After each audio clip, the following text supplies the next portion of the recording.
자, 저를 한번 따라서 하겠습니다. 사촌이 땅을 사면 배가 아프다. 오늘 설교 제목입니다. 우리 얼마 전에 한 시사 프로그램에서 사촌의 실종이라는 제목의 컨텐츠를 방송한 적이 있었어요. 그 내용은 우리나라의 저출산 그리고 핵가족화 현상이 점점 심화되다 보니까 실제로 사촌이 점점점 사라지는 거예요. 그리고 우리 어린 아이들의 경우에는 사촌이라는 말이 무슨 말인지도 모르는 그런 세대들이 지금 등장하고 있다. 뭐 그런 내용들이었습니다. 여러분들은 사촌이 누군지 다 아시죠? 제가 어릴 적 시골 집에는 저희 아버지가 장남이셨는데요. 아버지 밑으로 삼촌 그리고 두 명의 고모가 저희 가족과 한 집에서 살았어요. 대가족이었죠. 그러다가 삼촌이 결혼을 하셔서 남매를 낳았어요. 삼촌이 낳았으니까 사촌이다. 그렇게 이제 저한테 일러주셨던 기억이 있는데 그 삼촌 가족도 우리 아이들이 우리 학교에 취학하기 전에 학교에 들어가기 전까지 집도 그렇게 크지 않은데 한 집에 살았어요. 요즘은 그런 가정이 거의 없습니다만 그러다 보니까 저에게 있어서 사촌 동생들은 사실상 형제지간이나 다를 바가 없었습니다. 사촌은 우리나라 친족 문화에 있어서 대단히 가까운 사이를 가리키죠. 자, 그런데 오늘 설교 제목이기도 합니다만 사촌이 들어가는 유명한 속담이 있잖아요. 사촌이 땅을 사면 배가 아프다. 이 속담의 뜻은 여러분 잘 아실 겁니다. 가까운 사람, 잘 아는 사람이 잘 되는 것이 기쁜 게 아니라 오히려 불편하다. 이런 의미의 속담일 겁니다. 왜 그럴까? 왜 이렇게 가까운 사람이 잘 되는데 축하해 주지는 못할 망정 속이 쓰리는 것일까? 우리 독일어로 샤덴 프로이데라는 말이 있어요. 샤덴이라는 말이 고통이라는 뜻이고요. 프로이데라는 말이 기쁨, 환희 이런 뜻입니다. 합치면 남의 고통을 내가 보면서 희열을 느끼는 거예요. 남이 힘든 거를 보면서 내가 환희를 느끼는 겁니다. 하버드의 한 심리학과 교수가 우리 학생들을 상대로 한 가지 실험을 했어요. 자신이 늘 부러워하는 친구가 길을 가다가 5달러를 주셨대요. 뭐 좋은 일이죠. 자, 요거 이야기하고 그 친구가 새 옷을 입고 길을 걸어가다가 지나가는 승용차가 구정물을 팍 튀겨가지고 옷 다 뒤집어 썼대요. 자, 이 두 가지 이야기를 들었을 때 어떤 소식이 더 기쁘냐? 남이 잘 되는 소식이 더 기쁘냐? 아니면 남이 좀 잘 안 되는 그런 소식이 더 기쁘냐? 두 가지 소식을 들었을 때 압도적으로 구정물 뒤집어 쓴 소식 그게 훨씬 더 나를 기쁘게 한다. 그렇게 응답을 했습니다. 아마 여러분들 중에 상당수가 아니 뭐 그런 거를 뭐 시험까지 하냐고 당연한 거 아니냐고 이렇게 생각하는 분들이 계실 겁니다. 그럼 사람의 심리가 누군가 망했다는 소식을 들으면 겉으로는 안타까워해요. 겉으로는 슬퍼해요. 하지만 속으로는 그래도 내가 그 사람보다는 좀 나은 처지가 아니냐. 이런 마음 때문에 안도의 마음을 갖는다고 하고요. 반대로 내가 아는 사람, 내가 늘 만나는 사람이 부자가 되고 유명인이 되었다는 소식은 분명히 좋은 일이지만 내가 상대적으로 뒤처졌다고 생각하는 거예요. 그래서 마음이 불편해지는 것. 이게 보통 사람들의 일반적인 마음이라고 합니다. 우리 얼마 전에 우리 중식 분야의 유명 셰프인 이연복 씨가 TV에 나왔는데요. 30년이나 된 친구 모임을 다 끊었대요. 무슨 계기로 그렇게 다 끊게 됐냐라고 물었더니만 이분이 하는 말이 이연복 씨가 갑자기 유명세를 얻고 돈도 잘 벌고 그야말로 잘 나가게 되니까 시기하고 질투하는 친구들, 축하해 주는 친구들도 있지만 시기하는 친구들이 주변에 제법 있더랍니다. 하루는 이 모임에서 함께 식사를 다 했어요. 그리고 2차로 술 모임에 가서 이제 술 한 잔씩 하고 다들 좀 잔뜩 취했답니다. 그 중에 한 친구가 오늘 2차는 누가 내냐? 술 취한 목소리로 2차는 누가 내냐? 이렇게 물었대요. 아무도 대답을 안 하더래요. 그러니까 잠시 정적이 흐른 다음에 이원복 씨가 그래도 자기가 요새 벌이가 다른 친구들보다 가장 나으니까 그래, 내가 좀 대접해야 되겠다. 뭐 내가 먼저 내겠다고 하는 것도 아니고 누가 내냐, 뭐 실제로 2차 모이면은 회비 뭐 그런 약속도 없는 거니까. 그래서 친구들한테 그랬대요. 부담 없이 먹어. 내가 쏠게. 이렇게 이야기를 했습니다. 자, 여러분 같으면 누가 이런 모임을 했는데 부담 없이 먹어. 오늘 내가 쏠게. 그럼 기분이 어떠실 것 같아요? 좋죠. 축복합니다. 좋아하십시오. 그런데 그 중에 상당수가 좋아했을 거라고 나는 생각해요. 그 중에 한 친구가 벌떡 일어나서 이연복 씨 멱살을 잡더니 네가 왜 쏴? 요즘 네가 잘 나간다고 뻑이냐? 뭐 이러면서 주먹 다짐까지 하게 됐답니다. 좋은 마음으로 대접하려고 한 것인데 그것을 꽃같게 본 누군가에게는 마음을 불편하게 하고 취중진담이라고 술에 취하니까 그런 속에 있는 마음이 드러나 버린 거죠. 오늘 우리가 읽은 본문이 바로 그런 내용입니다. 야곱이 외삼촌 라반의 집이 있는 하란 지역에 있을 때 일인데요. 우리 오늘 본문 바로 앞장 마지막 절, 그러니까 창세기 30장 맨 끝절인 43절에 보면 이렇게 되어 있어요. 이에 그 사람이, 여기서 그 사람은 야곱을 가리킵니다. 야곱이 매우 번창해서 양떼와 노비와 낙타와 나귀가 많았더라. 여기서 이 많다라는 단어가 정말 이게 어마어마한 부자가 됐다라는 이야기입니다. 여러분들이 잘 아시듯이 야곱은 원래 쫄딱 망한 사람처럼 빈손으로 외삼촌 라반의 집에 도망쳐 와서 마치 노예나 종처럼 외삼촌 밑에서 일을 했던 그런 사람에 불과했어요. 그랬던 야곱이 성공한 거예요. 그것도 옛날에는 가축이 재산이었잖아요. 그런데 외삼촌보다도 훨씬 더 많은 양떼와 나귀, 그냥 가축들이 비교할 수 없을 만큼 많아졌습니다. 그리고 그 많은 가축을 키우려면 노비들도 많아야 되겠죠. 이런 종들도 외삼촌과는 비교될 수 없을 만큼 외삼촌 밑에서 일을 했는데 외삼촌보다 훨씬 더 큰 분자가 됐고요. 외삼촌 라반은 평생 목축업으로 잔뼈가 굵은 전문가였는데 비전문가였던 야곱이 오히려 더 목축업에 성공한 사람이 되어버렸습니다. 자, 이것을 가만히 두고 볼 수 없었던 라반의 아들들이 아버지에게 쪼로로 달려갑니다. 자, 1절을 여러분 한번 보세요.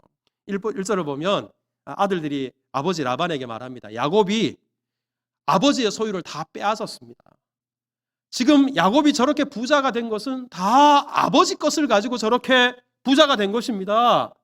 이러면서 지금 아버지를 부추겼어요. 자, 이 말을 들은 라반, 외삼촌 라반이 어떤 반응을 보였는가가 2절이 나오는데 같이 한번 읽어볼까요? 시작. 야곱이 라반의 안색을 본즉 자기에게 대하여 전과 같이 아니하더라.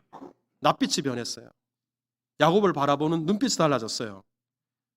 바로 지금 시기심이, 야곱을 향한 질투심이 뜨겁게 불타오르기 시작한 겁니다. 여러분, 라반과 야곱 이 두 사람의 관계가 어떤 관계인지는 잘 아시잖아요. 외삼촌과 조카 관계고요. 그리고 고대 사회에서는 친족끼리도 결혼하는 경우들이 많았거든요. 그러니까 라반의 두 딸과 야곱이 결혼했어요. 그러니까 조카이면서도 자기 사위입니다. 여러분, 결국 야곱이 잘 되면 자기 딸들이 잘 되는 거예요. 그런데도 라반의 배가 아프기 시작한 겁니다. 라반의 마음이 불편해지기 시작한 겁니다. 자, 그러면 왜 우리는 이렇게 라반처럼 사촌이 땅을 사면 배가 아픈 것일까? 그 이유가 무엇일까? 자, 우리 먼저는 저를 한번 따라서 합시다. 죄 때문입니다. 뭐 때문이라고요? 죄 때문이. 여러분, 이것은 우리 인간의 죄악된 본성과 뗄래야 뗄 수 없는 관계가 있습니다. 여러분, 오늘 본문에 라반이 야곱이 잘 되는 것을 보고 얼굴색이 변했다 그랬잖아요. 똑같은 표현이 창세기 4장에 나와요. 자, 우리 창세기 4장 5절을 한번 보시면 가인과 그의 재물은 하나님이 받지 아니하신지라 가인이 몹시 분해서 안색이 변하니 얼굴색이 변했어요. 낯빛이 달라졌다라고 말합니다. 왜 안색이 변했을까요? 여러분, 이 가인과 아벨은 아담과 하와의 자식들이에요. 아들들이에요. 두 아들들이 장성해서 각자 하나님께 제사를 드렸는데 하나님이 동생 아벨의 제사는 받고 형 가인의 재산 안 받았어요. 그러니까 가인이 시기심이 불타는 거예요. 동생을 향해 질투심이 불타는 거예요. 이것 때문에 안색이 변하게 됩니다. 근데 여러분, 이것은 바로 앞장인 창세기 3장과 연결해서 읽어야 되는데, 여러분 창세기 3장이 무슨 내용인지 아세요? 바로 이 세상에 죄가 들어오는 타락장입니다. 우리 아담과 하와가 하나님께서 따먹지 말라고 하는 선악과를 따먹었어요. 그 아담과 하와의 죄로 말미암아 아담과 하와의 모든 후손은 태어날 때부터 뭐를 가지고 태어나냐면 죄악된 본성을 가지고 태어납니다. 그게 바로 가인과 아벨이에요. 그리고 나서 바로 이어지는 4장에서 가장 첫 번째로 드러난 죄가 뭐였냐면 동생을 향한 시기심이에요. 질투심이에요. 이건 우리에게 무엇을 보여주나, 우리 안에 자연스럽게 나도 모르게 튀어나오는 이 시기심과 질투심의 원인이 어디 있냐? 바로 죄의 뿌리가 있다. 죄의 열매라는 사실을 우리가 기억해야 됩니다. 때문에 여러분, 사람치고 질투심이 없는 사람이 없어요. 시기심이 없는 사람이 없습니다. 바꿔 말하면 모든 사람이 다 죄인이다. 죄인이기 때문에 우리는 시기하고 질투하며 살아간다라는 겁니다. 저 같은 목사는 예외일까? 여러분, 그렇지 않습니다. 여러분들이 뭐 자식이 잘 되고 또 아니면 남편이 승진하고 집안에 좋은 일이 있으면 저한테 전화 주시잖아요. 저한테 전화 주실 때는 목사님은 내가 잘 된 걸 듣고 시기하는 마음, 질투하는 마음 요만큼 없이 정말 좋아해 줄 거야 라는 마음으로 저한테 전화하실 거예요. 그렇지 않습니까? 얼마나 자랑들을 하시는지. 그런데 제가 하나님 앞에 조금의 부끄러움도 없이 드릴 수 있는 말씀은, 여러분들이 잘 되었다는 소식을 들으면 정말 기뻐요. 정말 기쁩니다. 제가 그 전화를 받으면 정말 제 방에서 할렐루야, 그냥 어떨 때는 테이블을 막 치기도 정말 제 일처럼 정말 기뻐요. 저는 그래서 제가 시기심이 없고 질투심이 없는 사람인가 보다. 근데 그게 말입니다, 목사가 되기 전에는 안 그랬어요. 목사가 되고 나서 참 감사한 것 중에 하나가 성도들이 잘 되는 걸 보면 정말 기쁘다는 거. 하지만 그럼에도 불구하고 우리 목사들에게 있어서 배가 아픈 사촌과 같은 사람들이 있어요. 누구냐 그러면 신학교에서 같이 공부했던 친구들, 같은 교회 부목사로 동역했던 동료 목회자들, 이런 사람들이 저에게 있어서 사촌과 같은 사람들입니다. 그래서 같이 학교 다닐 때 공부하고 같이 교회에서 일을 경쟁하면서 사역을 했었는데, 나중에 어떤 친구가 아주 큰 교회에 가서 아주 유명 목사님이 됐어요. 또는 목회하고 있는 교회가 막 날로 부흥하고 성장해요. 그리고 그냥 유명세를 떨쳐요. 여러분, 사실 목사가 어느 교회 담임으로 가고 뭐 크고 작건 간에 그 하나님의 뜻이고 하나님의 인도하심이잖아요. 그럼 좋은 일 아닙니까? 그리고 목사가 목회해서 교회가 부흥하면 그거 하나님 나라가 확장되는 거잖아요. 이거 얼마나 좋은 일이에요. 목사들에게 있어서 그것보다 더 큰 영광이 없어요. 그럼에도 불구하고 나의 처지와 그 사람들을 비교할 때, 그때 마음속에 불편해지는 거예요.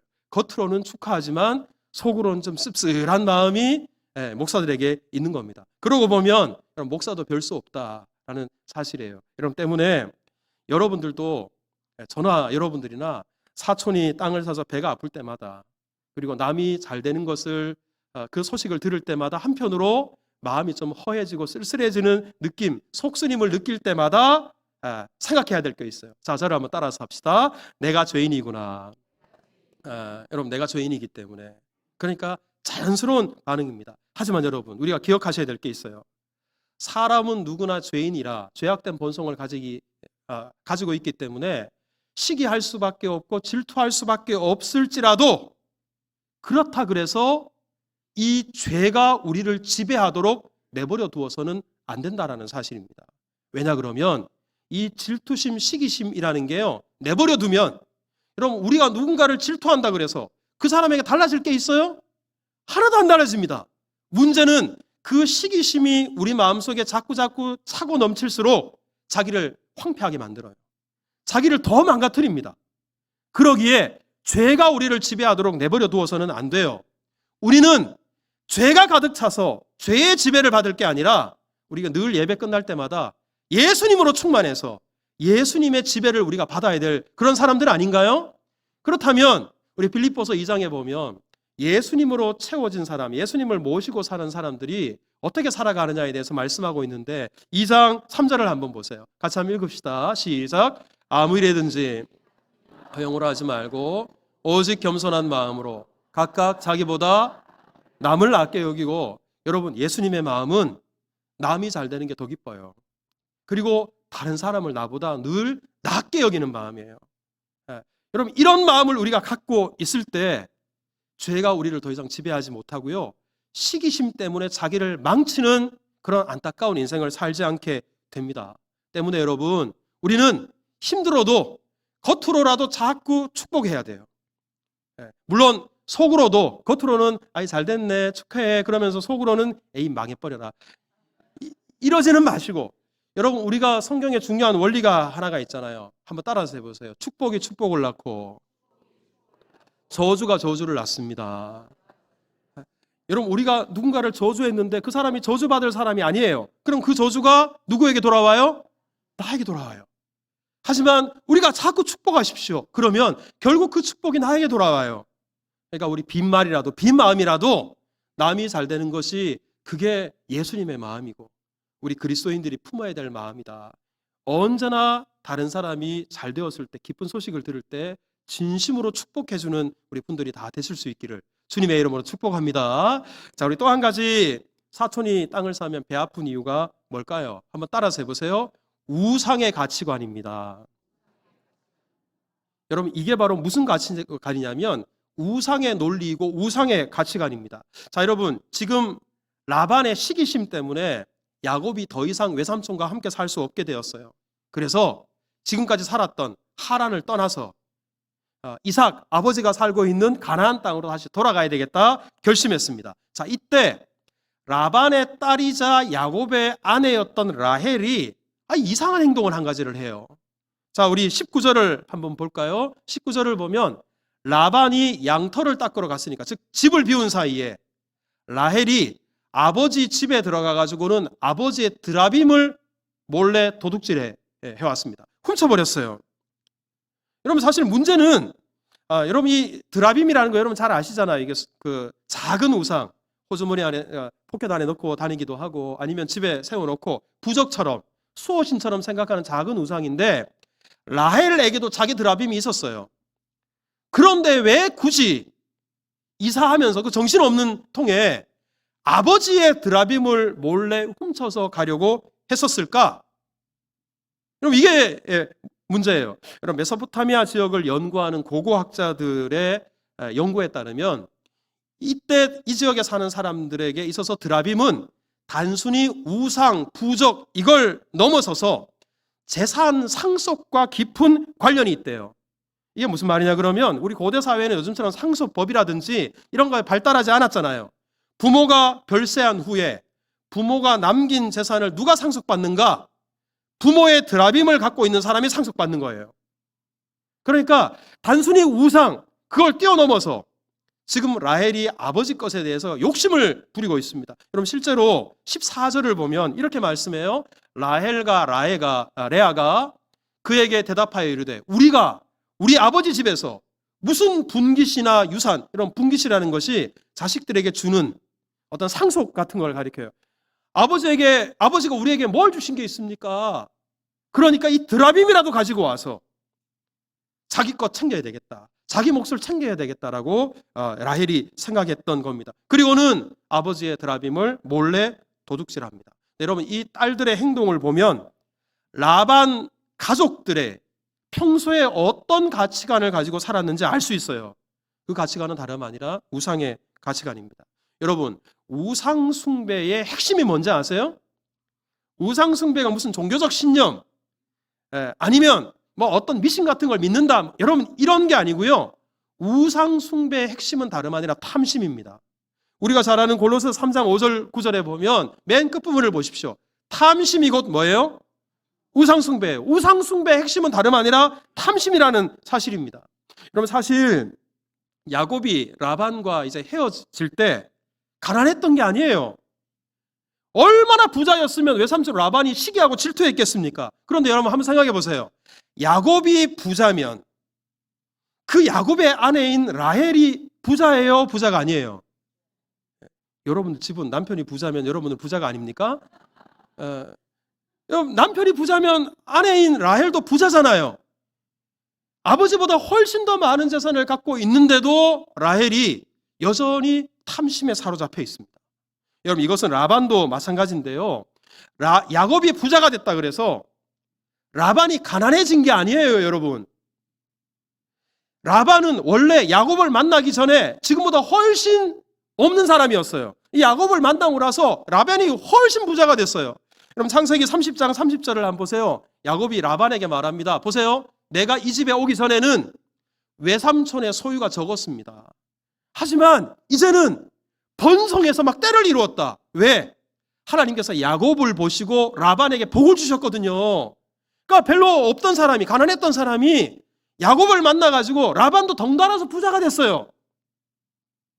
그런데도 지금 자기가 소유하고 있는 것 때문에 감사하지 못하고 만족하지 못하고 하나님께서 주신 복은 잊어버리고 오히려 야곱이 자기보다 더 잘 나간다는 사실, 그거 하나에 꽂혀가지고 그 탐심 때문에 시기심과 질투심이 불타오르는 겁니다. 여러분, 바로 탐심이라는 것, 이것을 경계해야 되는 이유가 여기에 있습니다. 탐심이라는 것은요, 남이 잘 되는 걸 못 봅니다. 내가 남보다 더 많이 가져야 되는데 남이 더 많이 가졌어요. 탐심이 시기심을 가져옵니다. 내가 남보다 더 성공해야 되는데 남이 나보다 더 성공했어요. 질투심이 불타오릅니다. 때문에 여러분 시기심의 본질은 자기가 가진 것에 만족하지 못하고 감사하지 못하는 탐심 때문에 바로 이 시기심과 질투심이 우리를 얽어 맨다는 사실입니다. 여러분 이 우상의 논리, 우상의 가치관이 바로 세상의 논리예요. 여러분 이 세상의 논리는 여러분 잘 들어보세요. 세상의 논리라는 것이 10개가 있는데 남이 7개를 가지면 내가 3밖에 못 가진다 이렇게 생각해요. 그러니까 어떻게든 남의 것을 빼앗아라도 내가 7을 가져야 돼요. 남이 나보다 더 많이 가지는 것 용납하지 못합니다. 하지만 믿음의 논리는 이 세상의 논리와 달라요. 10개 가지고 싸우는 게 아니에요. 하나님은 10개가 아니라 무한대예요.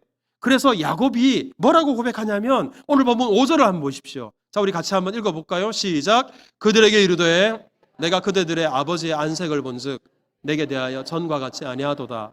그러할지라도 내 아버지의 하나님은 나와 함께 계셨느니라.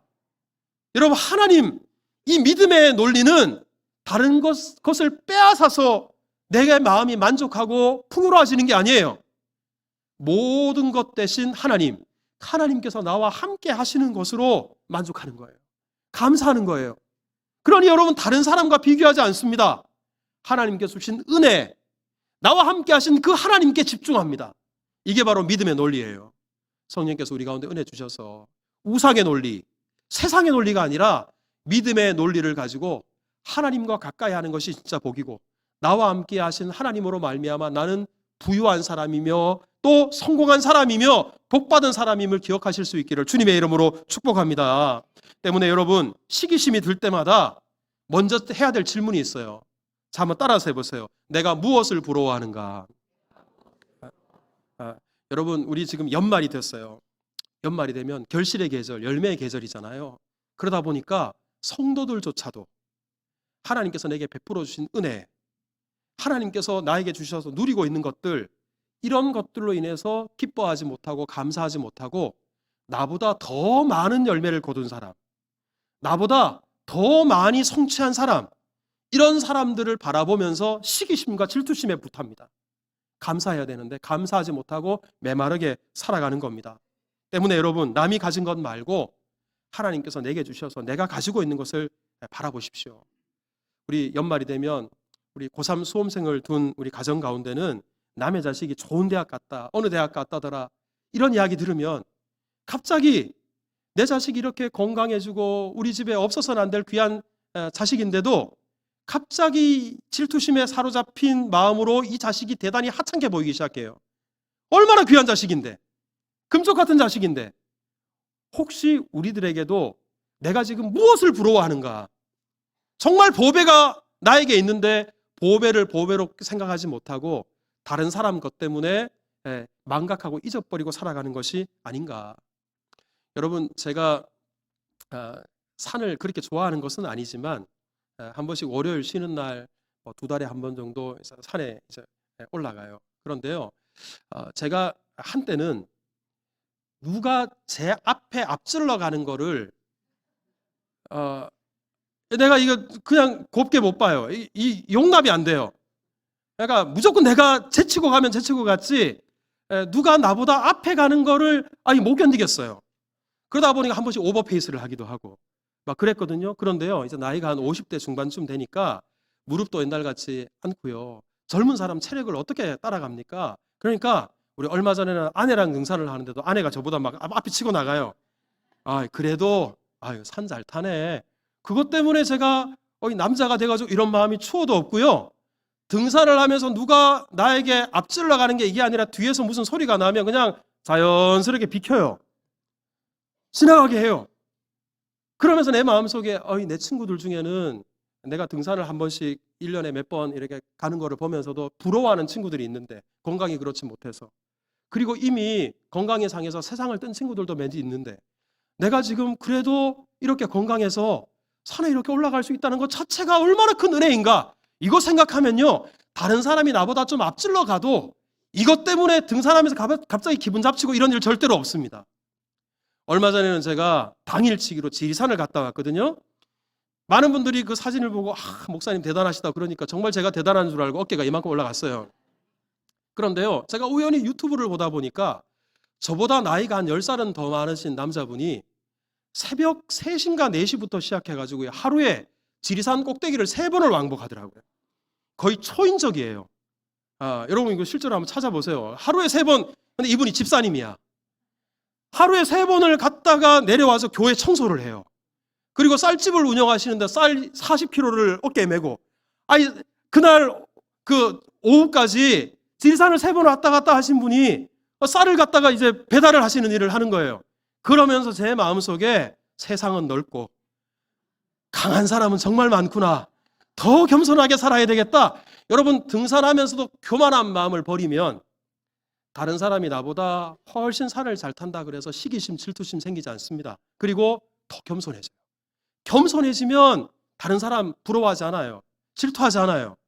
여러분, 우리 안에 혹시 뜨거운 이런 질투심, 시기심 때문에 일상적인 생활을 감당할 수 없고 우리 마음이 속이 쓰리고 답답할 때 그때마다 혹시 내가 욕심에 사로잡혀서 내가 가지고 있는 것 감사하지 못하는 게 아닌가, 교만해서 내가 늘 다른 사람보다 앞서야 된다는 착각을 하고 살아가는 게 아닌가, 자기 자신을 점검하십시오. 또 한 가지 해야 될 질문이 있어요. 한번 따라서 합시다. 질투하는 그 사람이 누구인가? 우리가 누군가를 향해서 시기하고 질투할 때 지금 그 사람이 누구인가를 한번 생각해 보세요. 다시 한번 따라서 해보세요. 사촌이다. 사촌이에요. 누구보다 가까운 사람. 여러분, 사촌은 경쟁 관계가 아니고요, 교제해야 될 사람이에요.